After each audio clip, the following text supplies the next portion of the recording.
berapa hasil maksimal dari panel surya dengan jumlah sel 39. Jadi kalau kita lihat tadi pas pakai PWM ya, itu hanya di sekitar 3 ampere. Nah, sekarang kita lihat bersama-sama dengan SCC MPPT Samoto kira-kira mentok di berapa ampere. Jadi dari uji coba sehari ini ada selisih sekitar. Assalamualaikum warahmatullahi wabarakatuh. Kembali di kesempatan kali ini saya akan melakukan sebuah uji coba dengan menggunakan panel surya yang 39 sel. Jadi seperti rekan-rekan lihat di video saya sebelumnya, untuk panel surya saya yang 39 sel ini saat peaknya itu hanya mentok di 107 watt saja. Padahal ini saya menggunakan 2 kali 100 WP ya. Jadi seharusnya sih bisa lebih dari itu ya. Karena kalau segitu efisiensinya cuma sekitar 53-54% saja. Di video kali ini saya akan tunjukkan juga ke rekan-rekan bagaimana perbedaan menggunakan SCC jenis PWM dan juga SCC jenis MPPT. Jadi saya akan tunjukkan sekalian ke rekan-rekan perbedaan hasil dari kedua SCC ini ya. Jadi yang PWM dengan SCC MPPT Samoto, nanti rekan-rekan bisa lihat berapa selisih dari kedua SCC ini dengan dicas menggunakan panel surya yang sama. Saat ini posisi terbaca pengecasan bahkan lebih turun lagi ya. Hanya sekitar 94-93 watt saja. Jadi memang posisi hari ini cuaca di luar lebih redup dari kemarin ya. Jadi agak ada mendung-mendung tipis lewat lah, makanya pengecasan hanya turun sampai segini. Nah ini kan saya masih menggunakan SCC PWM. Tadinya saya mau mengganti dengan step down ini ya, cuma setelah saya coba ternyata ini maksimal arus inputnya itu hanya di kisaran 30 volt saja. Jadi tadi itu saya sempat uji coba dengan step down ini, tapi di mode yang 12 volt, dan itu ternyata hasilnya sama saja, tidak maksimal. Masih lebih bagus menggunakan SCC. Jadi tadi hasilnya itu waktu saya menggunakan ini di 27 watt, sementara pas pakai SCC yang PWM itu masih bisa di 33 watt. Jadi malah ada selisih 5 watt sendiri kalau saya menggunakan step down ini. Jadi karena saya masih penasaran ya sebenarnya berapa maksimal yang dihasilkan dari kedua panel surya saya yang 39 sel itu. Hari ini saya akan coba saya sambungkan ini ke SCC Samoto saya ya. Jadi saya akan coba 2 rangkaian seri, saya pasang menggunakan SCC Samoto. Nanti kita lihat bersama-sama berapa hasil maksimal dari kedua panel surya ini.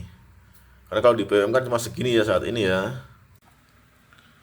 Sebelum lanjut lebih jauh, di sini saya tunjukkan juga ke rekan-rekan SCC saya yang Samoto ya. Jadi SCC ini menghandle panel surya sekitar 810 WP dengan rincian 3 kali 120 WP, 3 kali 100 WP dan 3 kali 150 WP. Nah, ini sudah sekitar jam setengah 1, itu pengecasan masih masuk di kisaran 15 sampai dengan 16 ampere. Nah, nanti saya tidak bisa langsung menggabungkan panel surya saya yang 39 sel ini ya, karena ini cuma 2 dan voltasenya itu hanya sekitar 48 volt. Sementara dari semua PV yang masuk ini voltasenya berada di kisaran 66 sampai dengan 70 volt. Jadi itulah alasan kenapa dulu saya juga tidak jadi menggabungkan panel surya saya ke rangkaian ini, karena emang ada perbedaan voltase yang cukup jauh juga. Jadi nanti skenario saya itu saya akan coba modifikasi jalur di sini ya. Saya akan tambahkan jalur pakai ini, pakai konektor Wago ini. Saya pasang di sini, kemudian nanti saya akan matikan yang dari panel surya yang 810 WP. Nanti kita akan lihat berapa penghasilan dengan 2 kali panel surya 39 sel saya yang 100 WP. Kira-kira mentok di berapa?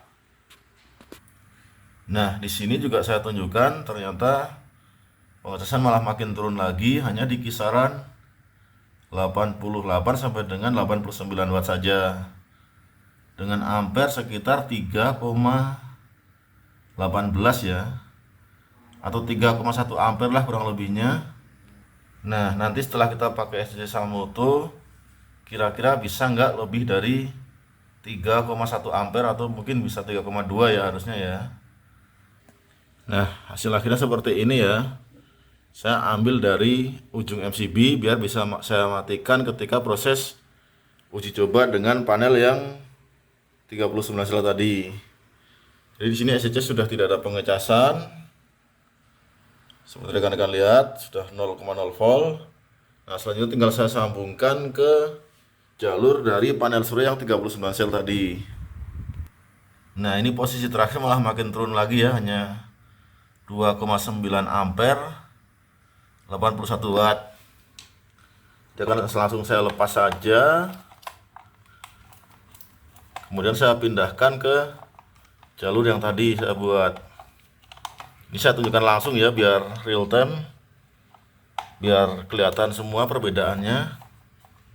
Dari 83, 3 ampere lah sekitar segitu. Nanti akan jadi berapa. Ini sudah saya lepas. Nah, ini tinggal saya pasangkan ke konektor ini ya.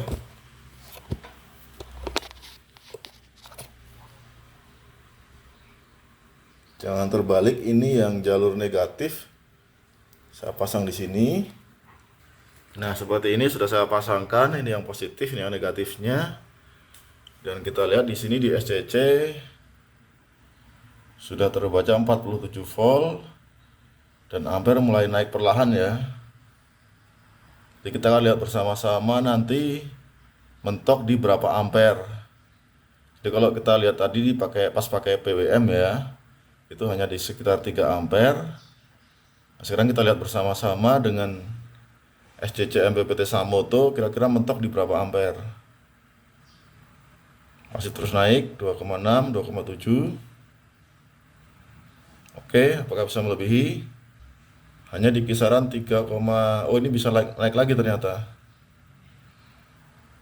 37. Apakah sudah mentok di sini? Ya, sepertinya memang mentok di sini ya rekan-rekan. Jadi kalau kita lihat perbedaannya ada selisih sekitar setengah ampere dibandingkan dengan menggunakan SCC PWM.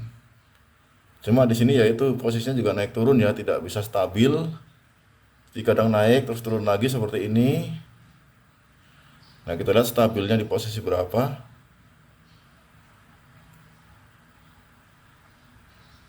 Jadi ini masih naik lagi 3,7, 3,8, 3,9.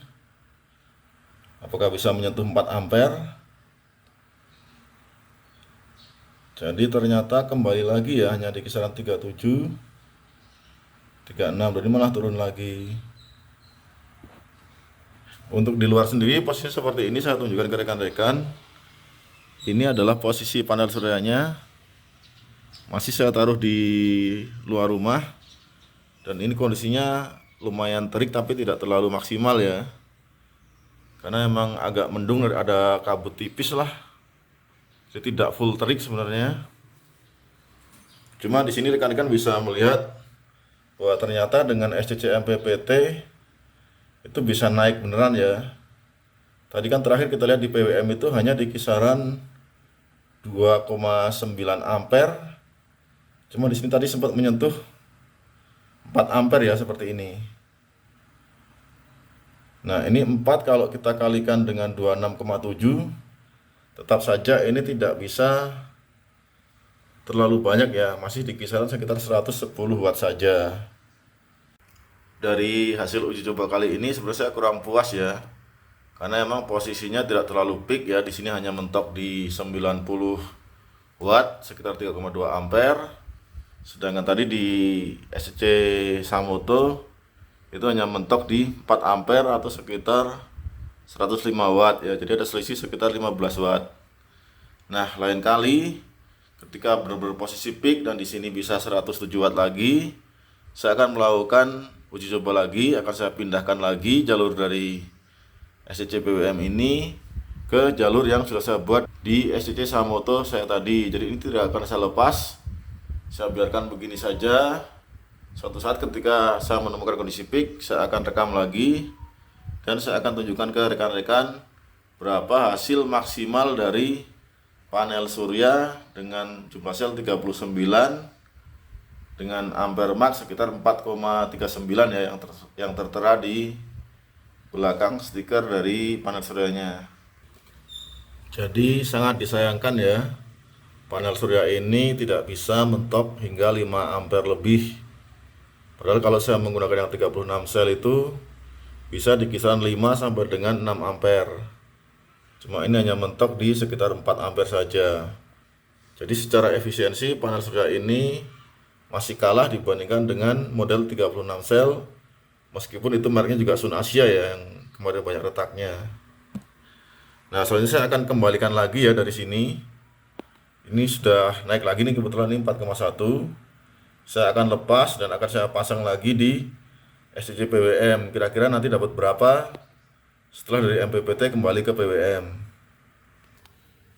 Oke, ini sudah saya kembalikan lagi, dan di PWM dia hanya mentok di 3,2 ampere saja. Jadi ada selisih sekitar 0,8 ampere ya kesimpulannya ya. Jadi dari uji coba saya hari ini, pelajaran yang bisa kita ambil bahwa SCC PWM itu emang benar tidak akan bisa maksimal seperti SCC MPPT ya, karena ada selisih sekitar 0,8 sampai dengan 1 ampere sendiri untuk panel surya 100 WP. Untuk panel surya sendiri dari uji coba tadi, silahkan rekan-rekan simpulkan sendiri ya, apakah tetap akan menggunakan atau membeli panel surya yang 39 sel ini, atau beralih ke panel surya yang lain yang 36 sel ya. Cuma berdasarkan pengalaman saya sendiri, untuk membeli barang yang 36 sel pun sulit ya, karena kebanyakan seller-seller di Indonesia itu seringkali mengganti-ganti merek dan juga spek sesukanya mereka ya. Jadi kadang apa yang tertulis di etalase yang mereka jual itu berbeda dengan barang yang mereka kirimkan. Oke, mungkin sekian dulu ya untuk vlog kali ini. Semoga ini bermanfaat buat rekan-rekan. Jadi kembali kesimpulan saya serahkan ke masing-masing. Di sini saya tidak akan menjelek-jelekan, tapi ini adalah berdasarkan hasil yang saya lakukan langsung, bukan dari pengalaman orang lain. Terima kasih. Silakan jika ada masukan dan saran bisa rekan-rekan ketikkan di kolom komentar. Sampai jumpa lagi di video selanjutnya. Wassalamualaikum warahmatullahi wabarakatuh.